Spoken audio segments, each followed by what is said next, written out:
kami yang manusia terbatas, waktu susah. Tapi Yesus selalu ada waktu buat Anda. Selalu ada waktu buat Anda. Saya terbatas, tidak bisa ada waktu. Dia tidak bisa dibatasi. Kapan saja, di mana saja engkau datang dan berkata, Yesus, aku datang kepadamu. Yesus juga bilang, aku juga datang kepadamu. Tempat curhat terbaik itu Kristus. Ini yang perempuan ini lakukan. Jangan kebiasaan ada masalah, telepon segala orang duluan. Tenang, benar ini. Pernah dulu, berlutut dulu, menangis setengah jam dan dia.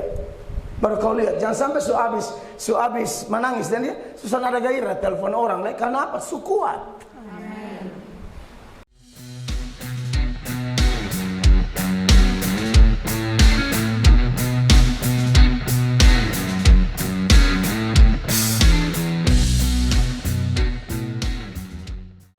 Matius 15 ayat 28. Dalam hitungan ketiga kita baca sama-sama. 1, 2, dan 3. Maka Yesus menjawab dan berkata kepadanya, hai ibu, besar imanmu, maka jadilah kepadamu seperti yang kau kehendaki. Dan seketika itu juga anaknya sembuh.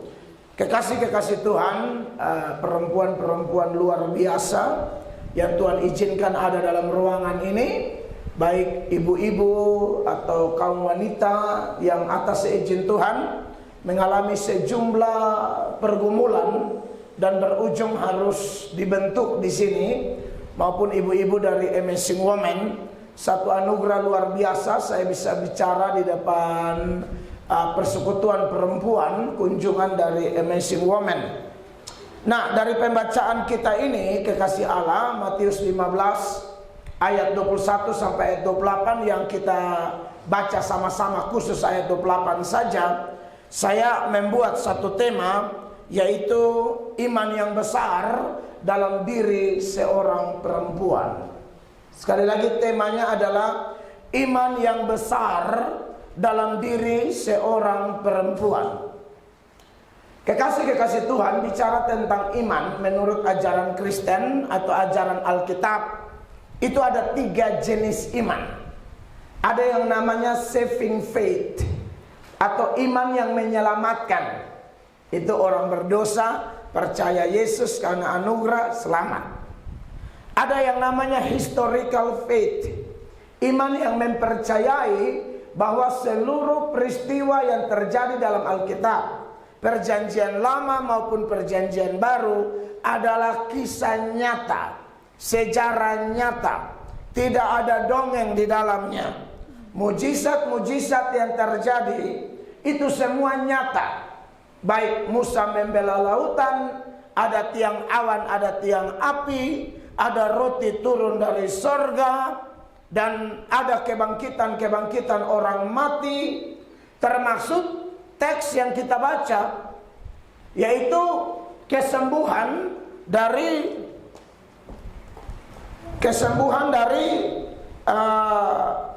anak perempuan dari ibu yang datang di dalam cerita ini, saudara-saudara, yang darinya kita mengangkat tema iman yang besar dari seorang perempuan.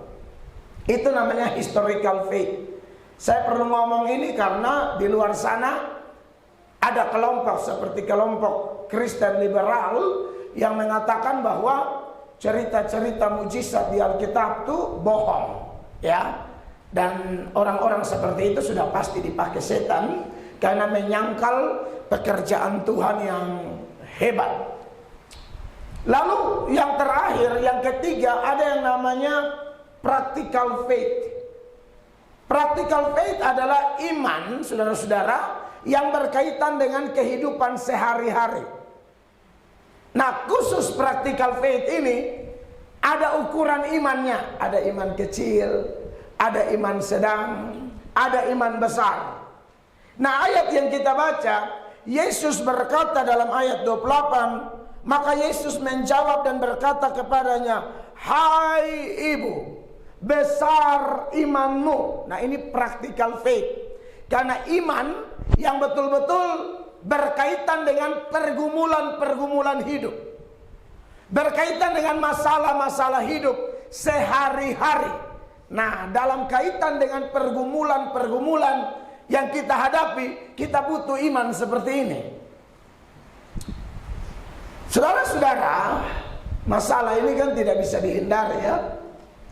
Pergumulan itu tidak bisa dihindari. Yang namanya menjalani satu perjalanan yang bernama hidup, maka tidak akan lepas dari pergumulan. Mulai dari lahir sampai sebelum tutup usia, pokoknya pergumulan tidak habis-habis.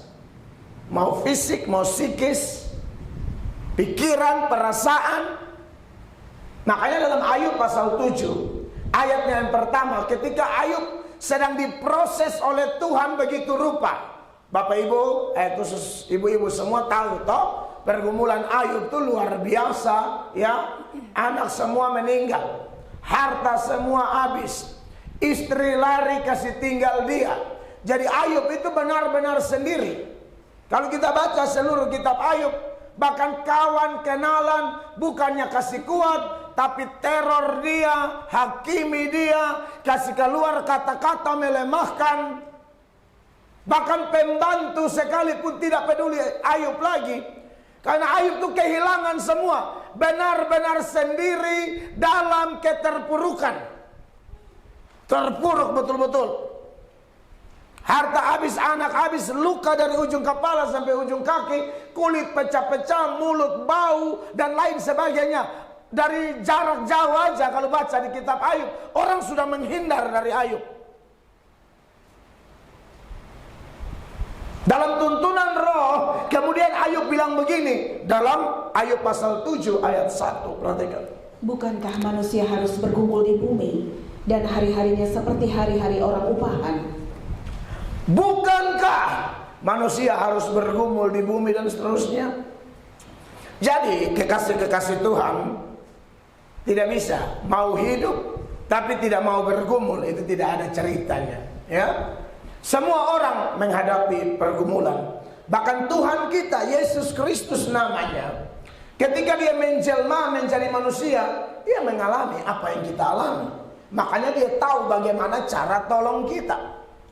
Makanya kalau ibu-ibu baca di dalam Ibrani 2 ayatnya yang ke-18, itu secara eksplisit di situ penulis Ibrani mengatakan tentang Tuhan yang kita sembah.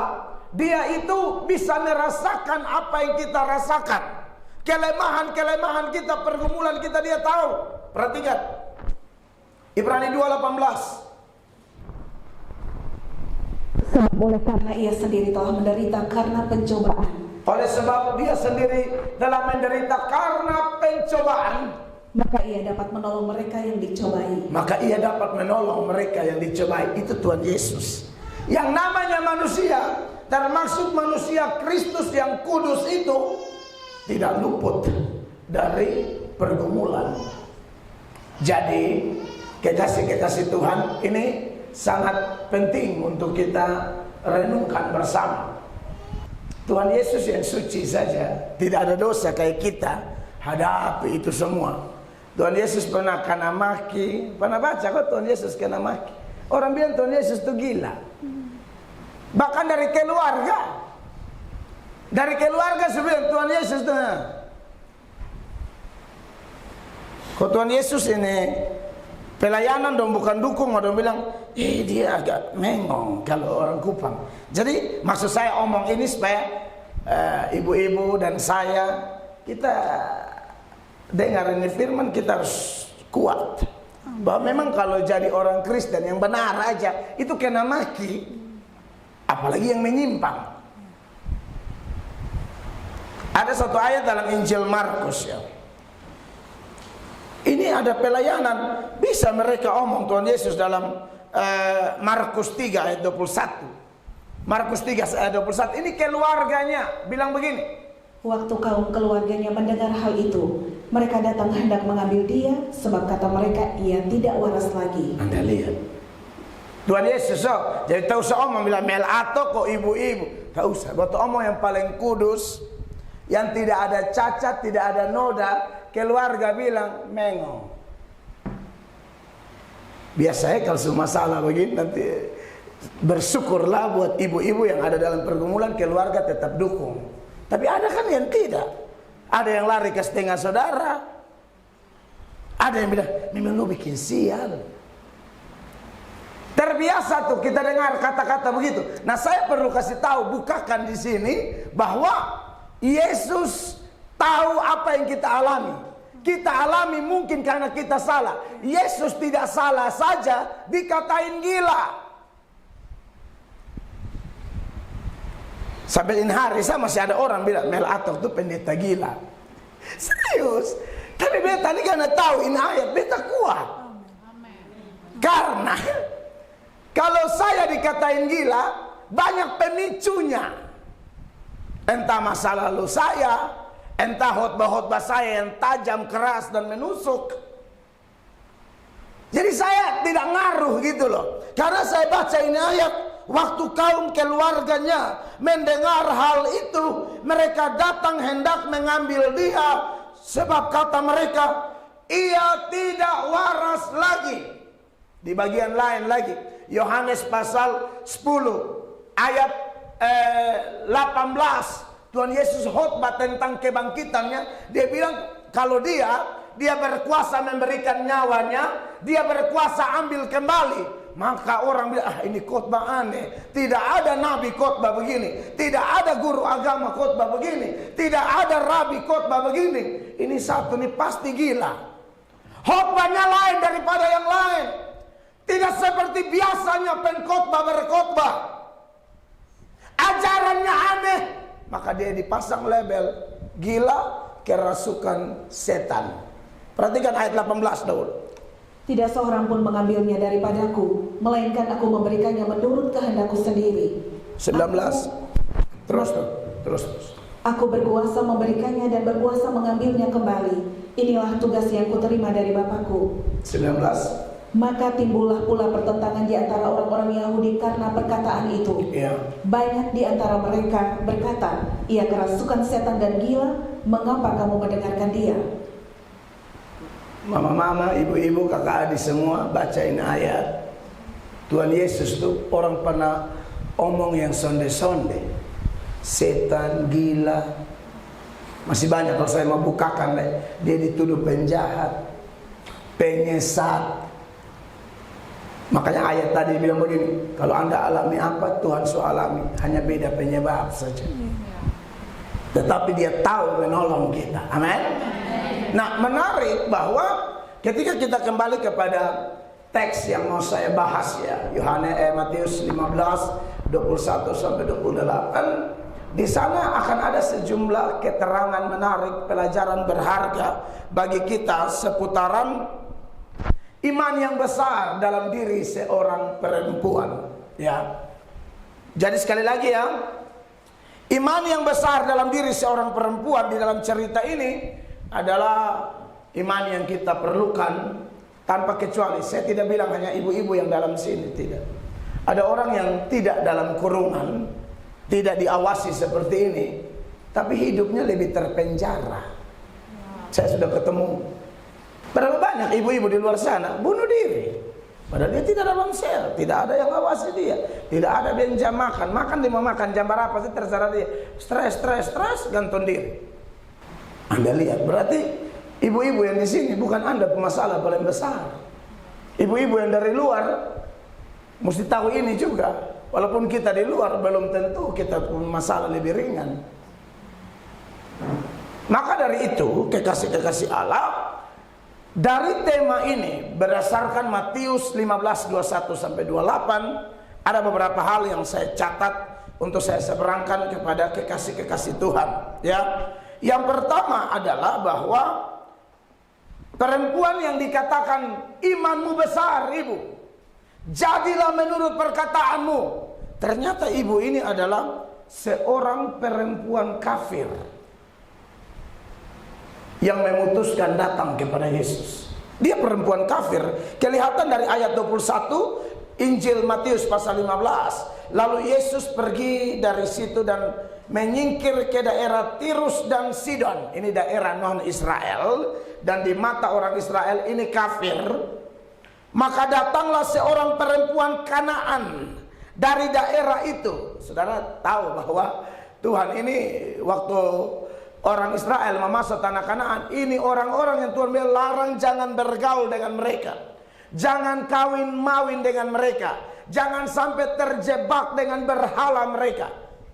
Jadi siapakah perempuan yang Yesus berkata, ibu besar imanmu, perempuan kafir, penyembah berhala. Dan di mata orang Israel, salah satu istilah yang menyakitkan yang dipasangkan kepada non-Israel adalah apa? Anjing. Makanya kalau kasih Tuhan baca terus, nanti dia mau datang, Yesus bilang apa? Roti yang untuk anak Israel tidak pantas saya buang kasih anjing. Yesus pakai istilah yang populer waktu itu bahwa non-Israel, apalagi Kanaan, anjing. Dari mana kita tahu? Mari saudara lihat di dalam ayat 24. Jawab Yesus kepada perempuan ini, aku diutus hanya kepada domba-domba yang hilang dari umat Israel. Tetapi perempuan itu mendekat dan menyembah dia sambil berkata, Tuhan, tolonglah aku. Tetapi Yesus menjawab, tidak patut mengambil roti yang disediakan bagi anak-anak dan melemparkannya kepada anjing. Jadi ini bukan makian, bukan kata kotor, tapi istilah label populer bagi non-Israel waktu itu, pasti anjing. Jadi kekasih-kekasih Tuhan, benar-benar perempuan ini kafir. Dan kalau sudah kafir, ya aduh, itu gelap gulita itu. Penyembah berhala, dari semua dosa yang Allah paling benci, ya, yang paling Allah benci itu nomor 1, nomor 2 dari 10 hukum Allah. Jangan ada padamu Allah lain. Jangan membuat patung berupa apapun untuk disembah.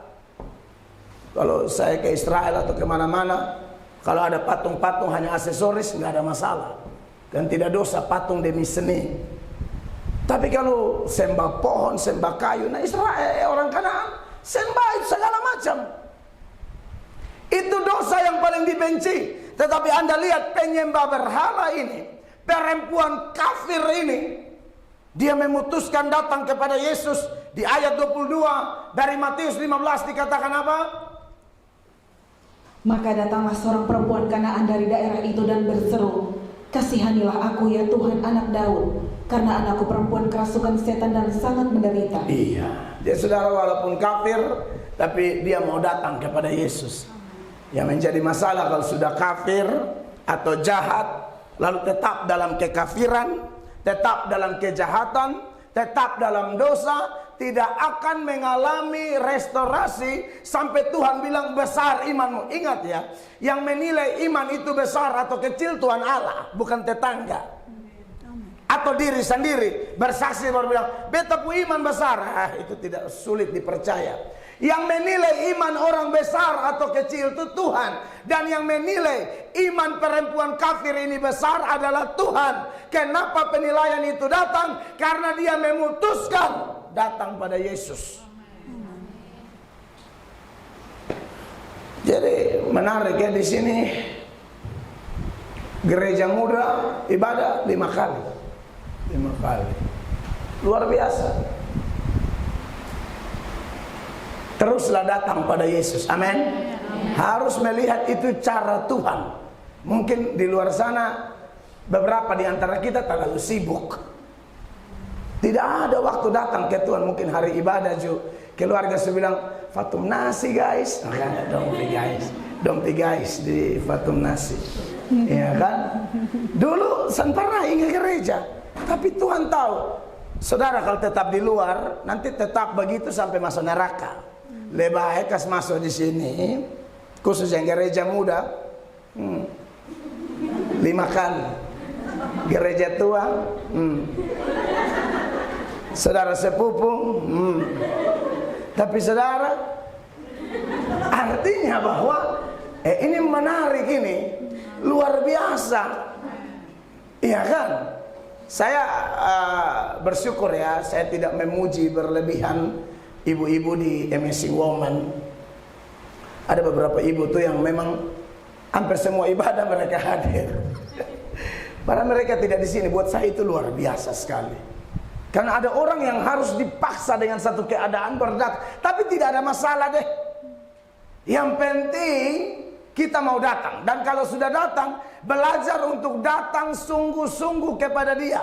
Datang bukan karena terpaksa, datang bukan karena kepepet, datang bukan karena hanya sekedar butuh pertolongan, tapi datang karena yakin tidak ada jalan lain. Mau andalkan siapa? Andalkan manusia. Aduh, manusia mengecewakan. Pas kita lagi enak-enak, kita lagi ada di zona nyaman, kita belum kena kasus, kita belum kena masalah, apalagi kita agak punya duit sedikit, mereka tempel kayak benalu. Nah pas begini nih, satu-satu mulai odar, orang Kupang bilang, satu-satu mulai hilang. Yang tetap tinggal dan mau tolong saudara dan berkata, marilah kepadaku, cuma Yesus. Tidak ada yang lain. Cuma Yesus. Makanya ada sejumlah ayat di dalam Yesaya 55 ayat 6 bilang begini, carilah Tuhan selama Ia berkenan ditemui, berserulah kepadanya selagi Ia dekat. Cari Tuhan selagi Ia berkenan ditemui. Karena banyak orang sampai mati. Saya pernah kenal orang, sudah saya coba ajak, ini bapak-bapak, tapi tidak mau bertobat. Bersinah terus, maloi orang mandi terus. Dia bekerja atau cuma maloi saja. Dia keluar jam 6:30 tuh, dia jam maloi. Akhirnya mati dalam keadaan pas maloi.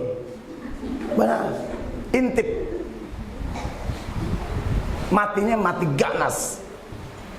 Padahal dari dulu betul nasihat, tidak mau dengar. Jadi kekasih Tuhan, ini menarik ya. Memang kalau kita belajar kitab suci, kenapa orang bisa datang kepada Tuhan, sekalipun dia kafir, dia jahat, pasti orang itu menerima anugerah.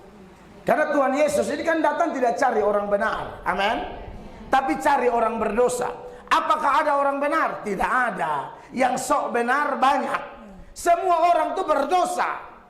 Yang namanya keturunan Adam dan Hawa, tidak ada satupun benar, tidak ada satupun cari Allah, sekalipun kelihatannya dia beribadah. Itu hanya ibadah liturgi saja, dia tidak cari Allah sungguh-sungguh. Kalau dia tidak terima anugerah, ibadahnya ibadah rutinitas. Rutinitas mingguan, rutinitas harian.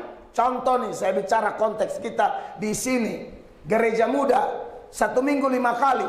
Tapi kalau dia tidak terima anugerah, dia tidak mencari karena daya tarik anugerah, itu rutinitas saja, 5 kali itu hanya ikut arus saja. Nah, saya datang ke sini, Tuhan izinkan saya bicara. Saya mau kita datang kepada Tuhan sampai rasa pertolongannya, sampai rasa hadiratnya, sampai rasa pengenalan akan Dia. Jangan datang-datang saja. Datang sampai alami sesuatu, datang sampai sentuh Dia. Seperti perempuan pendarahan 12 tahun di kerumunan begitu banyak, dia datang walaupun cuma jumbai jubah ujungnya, yang penting aku sentuh Dia. Datang sampai sentuh, jangan datang rutinitas.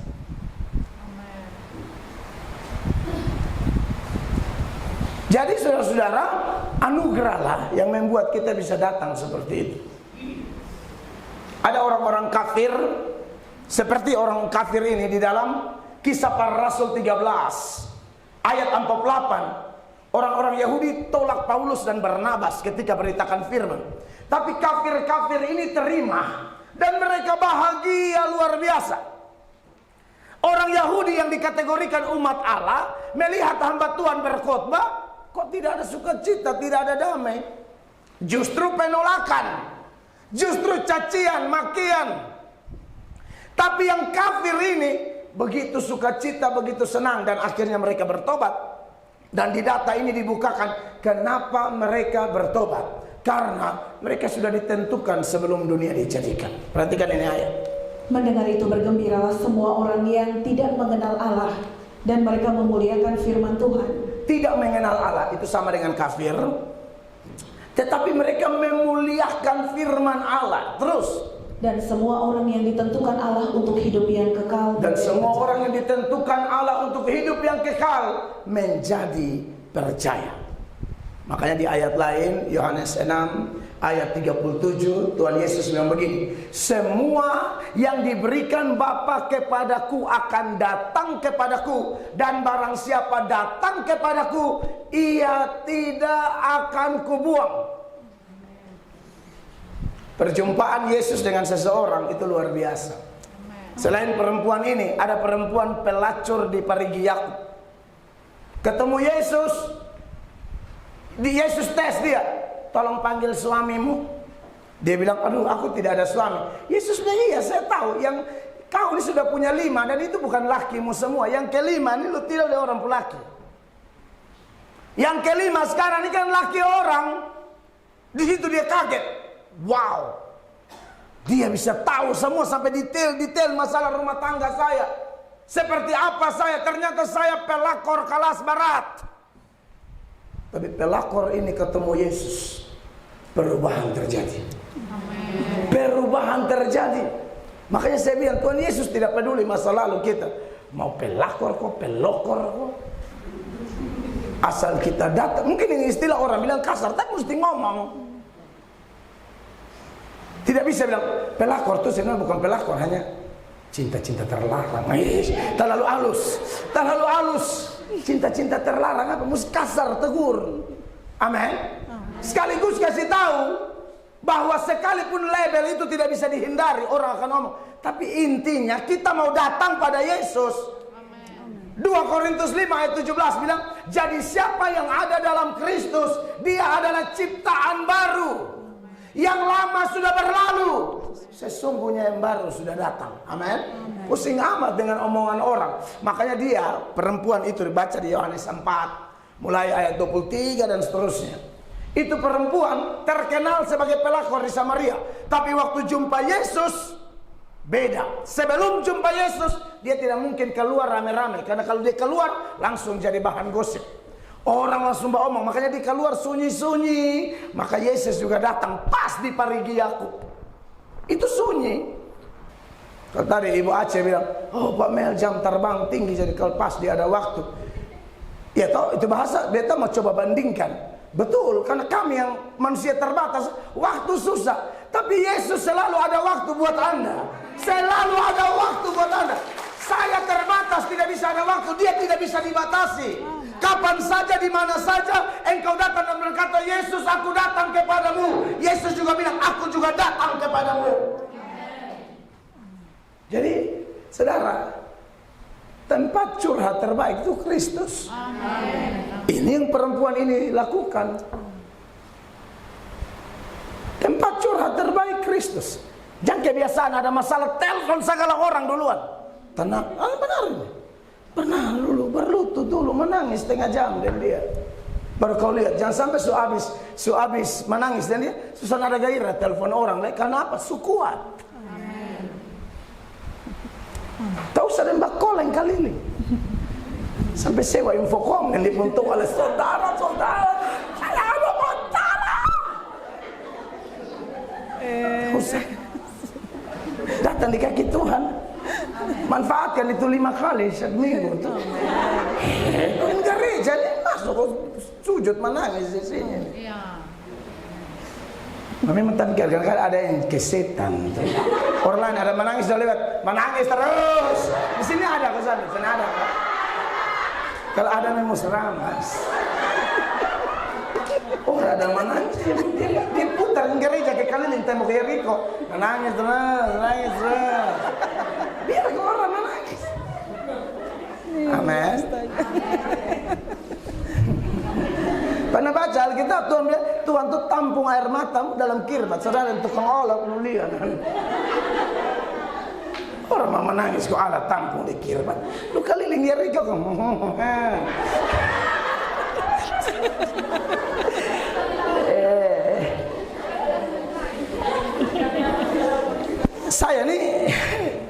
Saya nih puji Tuhan ya, sekali lagi Tuhan tuh baik. Dia bentuk anak-anaknya luar biasa. Saya dari awal kenal Tuhan tuh kan suka kenyang dengan hinaan.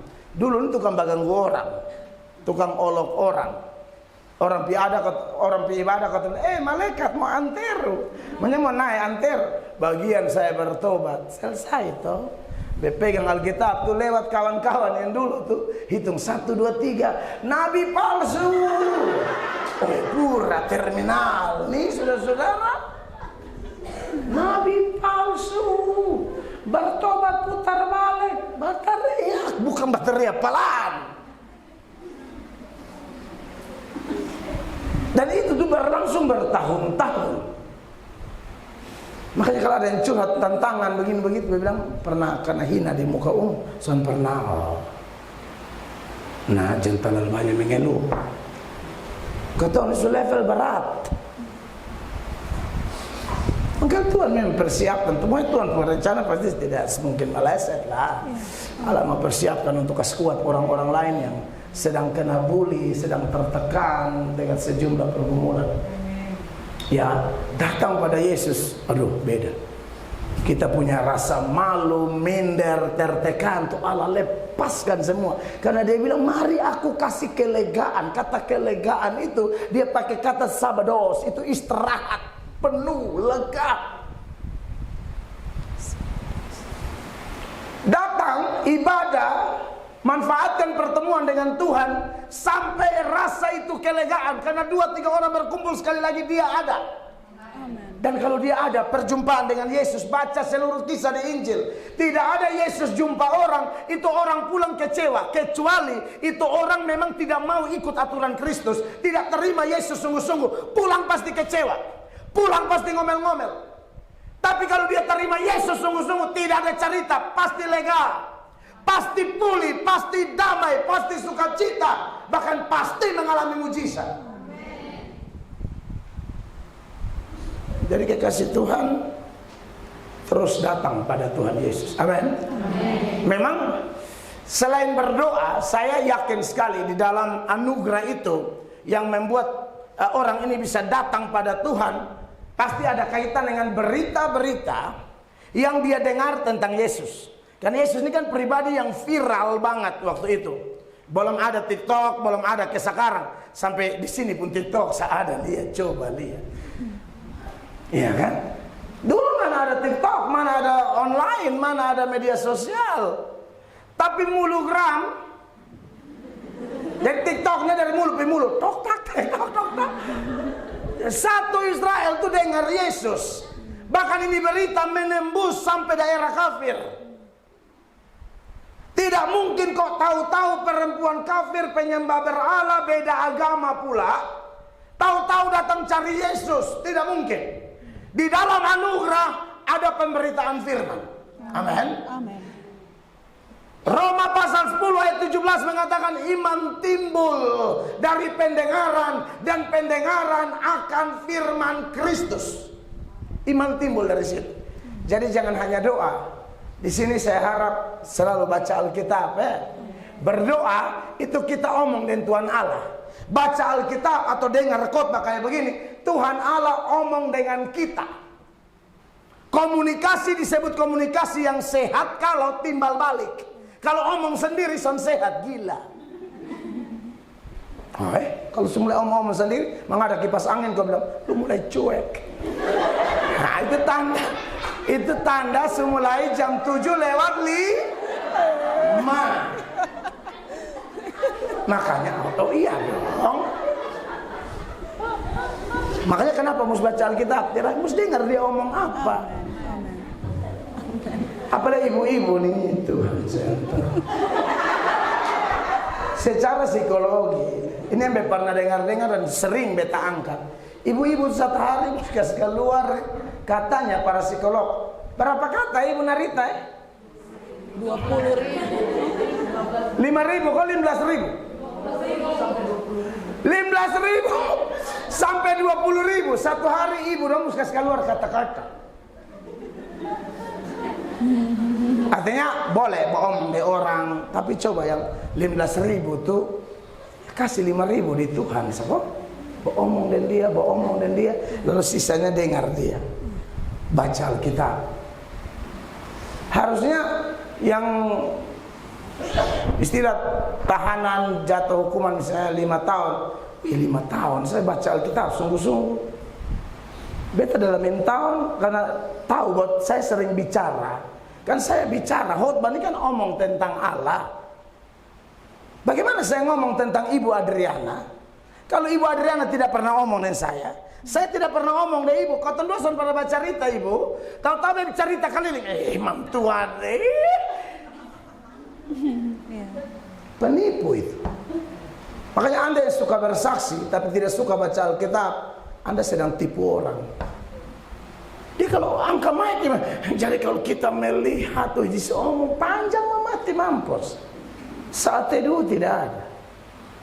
Komunikasi itu harus timbal balik.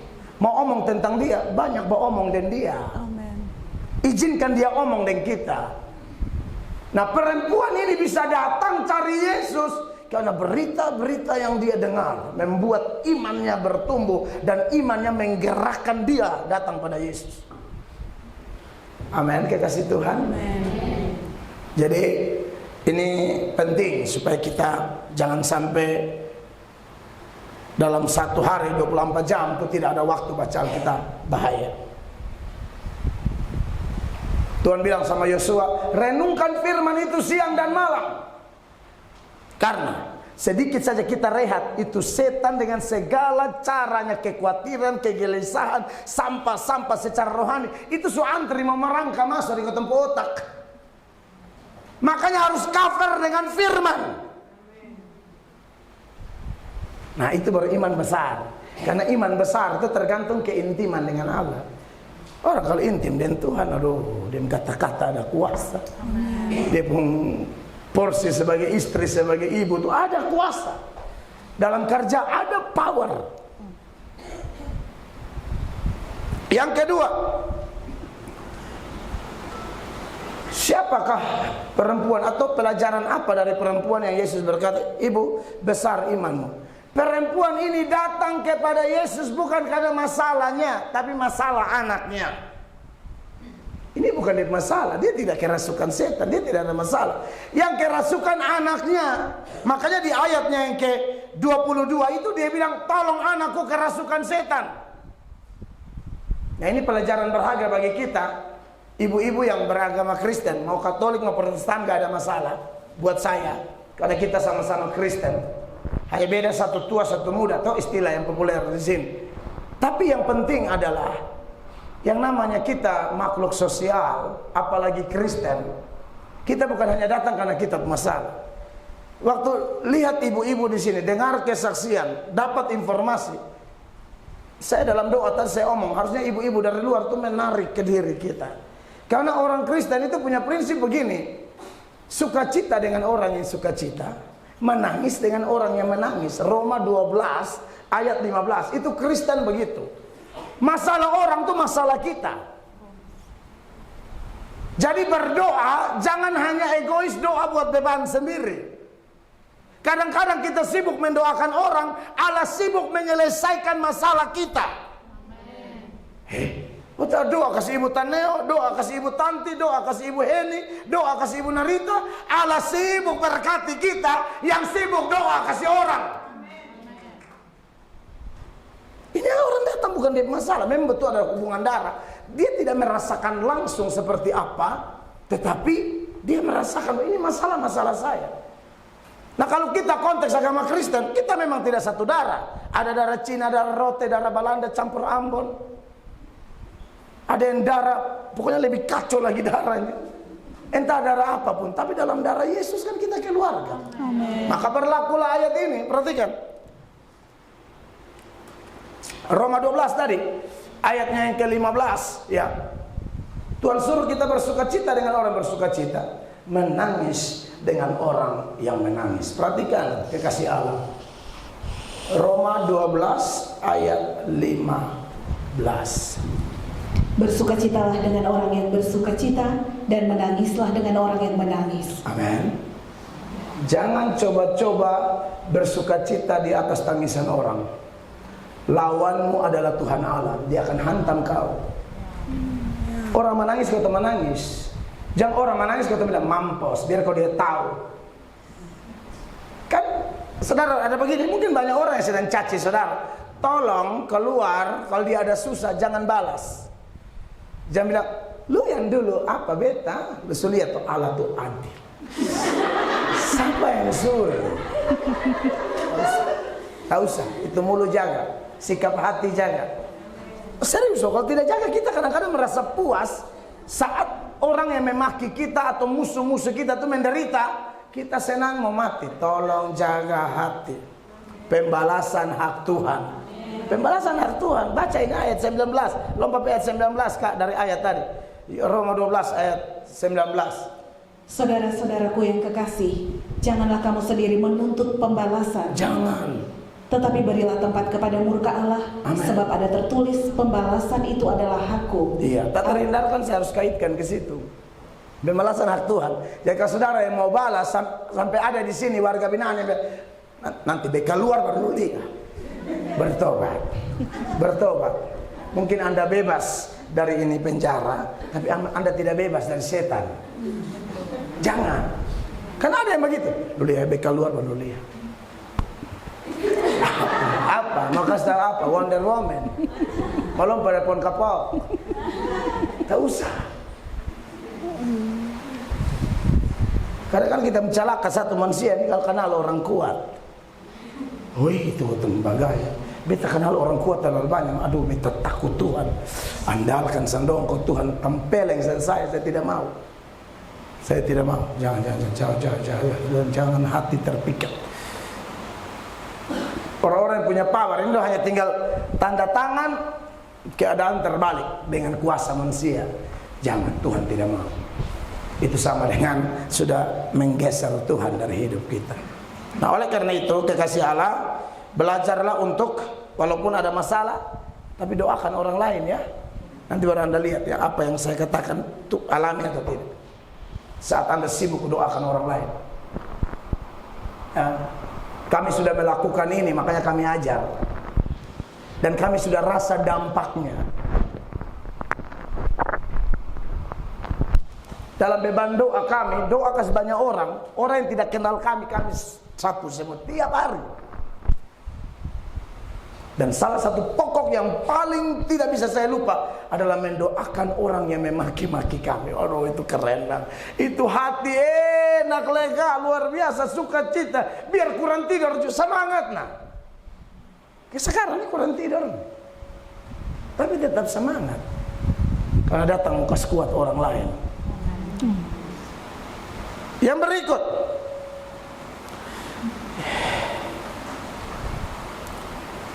perempuan ini, saudara-saudara, perempuan yang dikatakan imannya besar, ini perempuan yang siap masuk dalam peperangan rohani. Kenapa dia datang? Masalah anaknya, spesifik. Masalahnya apa? Kerasukan setan. Jadi ini ibu tahu bahwa ini peperangan rohani. Tidak bisa andalkan siapa-siapa, andalkan Yesus. Kekasih Tuhan. Tahukah kekasih Allah bahwa saudara yang masuk ke sini entah memang karena salah seperti Ibu Pendeta jabarkan tadi, atau mungkin ada beberapa saudara yang saudara tuh difitnah, dizolimi kayak begitu, lalu saudara masuk di sini. Saudara jangan pikir musuh saudara tuh dia, bukan. Paulus itu di penjara, ada orang yang memenjarakan dia. Waktu dia di penjara, dia tulis surat kepada jemaat di Efesus. Dalam Efesus pasal 6 ayat 12. Ini dia lagi di penjara nih, Bapak Ibu terkasih. Orang ada manusia tertentu yang setan pakai menjebloskan dia ke dalam penjara. Tapi waktu dalam penjara, dia nasihati orang, bukan bilang bosan tanda itu orang-orang. Tidak. Dia ingat peperangan kita lawan setan. Perhatikan. Karena perjuangan kita bukanlah melawan darah dan daging. Bukan darah dan daging, tetapi melawan pemerintah-pemerintah, amin, melawan penguasa-penguasa, melawan penghulu-penghulu dunia yang gelap ini, melawan roh-roh jahat di udara. Amin. Kalau saudara ada urusan dengan orang, doakan dia, Tuhan, segala setan-setan yang membuat orang itu begitu benci dengan saya, sehingga dia mati-mati mencobloskan saya dan dia senang saya dalam sini, singkirkan setan-setan itu. Begitu doa. Itu doa peperangan. Kalau kita konflik dengan orang-orang benci kita, jangan langsung bilang, Tuhan insial satu, jangan. langsung Tuhan segala kuasa-kuasa perangi itu. Termasuk dia laki, ibu-ibu yang dari luar. Anda kan bisa bawa laki di sini kan? Beto kamu juga tahu arena. Di sini bawa masuk, rencana pulang bulan depan, 12 tahun dia baru pulang. Kok bisa ada laki-laki masuk di meja sini dari mana? Saudara, masalah dengan suami, masalah dengan mertua, masalah dengan ini, masuk doa perangi setan-setan yang pakai doang tuh. Kalau Anda tidak perangi itu, Anda hanya fokus ke dia, salah. Itu darah dan daging, dan itu peperangan yang salah. Maka saudara-saudara, ini penting untuk kita renungkan. Yang keempat, perempuan yang dikatakan oleh Yesus iman besar ini tetap datang kepada Yesus sekalipun keadaan tidak nyaman. Saudara, waktu dia berteriak itu di ayat 23, murid-murid bilang suruh diam. Kalau batas sibuk karena mana? Baca tuh Matius 15 tuh, ayat 23. Tetapi Yesus sama sekali tidak menjawabnya. Ini keadaan tidak nyaman yang pertama. Subaterea Tuhan respon. Lalu murid-muridnya datang dan meminta kepadanya, suruhlah ia pergi, ia mengikuti kita dengan berteriak-teriak. Yesus tidak respon. Yang kedua, murid-murid bilang, kasih tahu saja kok diam, perempuan 15.000 kata. Kalau cerewet, dia diam dong. Bayangkan. Sebegitu naik, dia tetap maju. Dia ini orang tetap datang sekalipun kondisi tidak nyaman. Yesus tidak peduli. Murid-murid juga suruh dia diam. Anggap dia pengaco, bikin beribut saja. Guru mau quality time, kau mau rehat, kau mau apa, di batas sibuk saja. Sudah begitu lagi. Waktu dia terobos, dia tetap sujud menyembah Yesus. Dia tetap berseru. Yesus omong kata yang tadi itu, tidak pantas roti untuk anak saya kasih ke anjing. Lanjut. Tetapi perempuan itu mendekat dan menyembah dia sambil berkata, Tuhan, tolonglah aku. Tetapi Yesus menjawab, tidak patut mengambil roti yang disediakan bagi anak-anak dan melemparkannya kepada anjing. Tapi apakah dia menyerah? Tidak, lanjut. Kata perempuan itu, benar Tuhan. Namun anjing itu makan remah-remah yang jatuh dari meja tuannya. Itu perempuan iman besar. Amin. Ada orang datang minta maaf ya, omong memang di sini setia. Nanti Ibu Aceh dan betangga. Barang keluar bisa lihat di gereja lihat. Ada orang yang dalam sini rajin. Keluar subiki lain, jangan. Saudara bisa tipu manusia, Tuhan Allah jangan. Sudah pikirin janji-janji, komitmen, kesaksian apa dong om kosong banyak. Sorga son lihat. Jangan. Dan Tuhan Allah jangan. Janji apa bikin? Banyak kali kita pun segala macam rusak. Itu gara-gara kita janji lain bikin lain. Makanya Pengkhotbah pasal 5 itu mulai ayat 3. Janji itu kategori di Alkitab disebut natsar. Sudah natsar dengan Tuhan tepati, tidak tepati Allah kasih ancor semua. Baca ini ayat supaya Bapak Ibu tahu. Perhatikan. Kalau engkau bernasar kepada Allah, janganlah menunda-nunda menepatinya, karena ia tidak senang kepada orang-orang bodoh. Ya. Tempatilah nasarmu. Terus, kalau tidak tepati nanti bagaimana? Lanjut. Lebih baik bagi engkau tidak bernasar daripada bernasar tetapi tidak menepatinya. Ya. Janganlah mulutmu membawa engkau ke dalam dosa, dan janganlah berkata di hadapan utusan Allah bahwa engkau khilaf. Apakah perlu? Aduh dulu tuh betanya, sang aja be om, di surga sucatat lu om di muka umum pakai nama Yesus lagi. Kau pikir itu nama-nama sembarang kali caca. Terus? Apakah perlu Allah menjadi murka atas ucapan-ucapanmu dan merusak pekerjaan tanganmu? Tolong catat ini. Sujanji apa dan Tuhan lebih bikin. Kadang-kadang kita tidak tahu, kenapa bisnis hancur, kenapa ekonomi hancur. Cek dulu, tak usah minta aja, cek dulu. Urusan masing-masing. Pernah janji apa dan Tuhan Allah? Kalau janji jangan bata putar, nanti dia putar kita. Saya pikir ini Pak Gub, Pak Wali, atau Ibu Pendeta, Ketua Majelis atau Kalapas. No, Allah yang maha tahu, yang tahu sampai kedalaman hati. Memorinya paling kuat, tidak mungkin dia lupa janji kita. Jadi kalau sunat apa-apa, jangan macam-macam ya. Ada tuh yang berani nasar, Tuhan kalau ini anak lahir jadi pendeta, lalu lu bentuk dia sekolah pendeta. Jangan coba-coba dia jadi pegawai kantor pos. Itu kantor pos pasti tabakan itu surat-surat Anda baik mulu. Itu nota kwitansi benar. Hamil kalau Yesus jadi pendeta itu sakit pamelatok, yang penting pendeta. Itu kok ini apa gini? Pol PP ya. Grebek preman tikam gas mati. Jadi kalau datang pada Tuhan, janji apa lakukan. Percaya Tuhan tolong. Ibu-ibu jangan takut, Tuhan tolong. Besar imanmu kalau Anda ikuti teladan ini. Amin. Kiranya poin khotbah ini memberkati kita, percaya bersama Tuhan, kita kuat, kita bisa, dan kita akan lihat titik terang. Dan kalau sudah diberkati, jangan pernah tinggalkan Tuhan. Bersaksi seperti perempuan Samaria yang dipulihkan itu. Kiranya khotbah ini memberkati. Beri tepuk tangan yang mulia bagi Tuhan Yesus.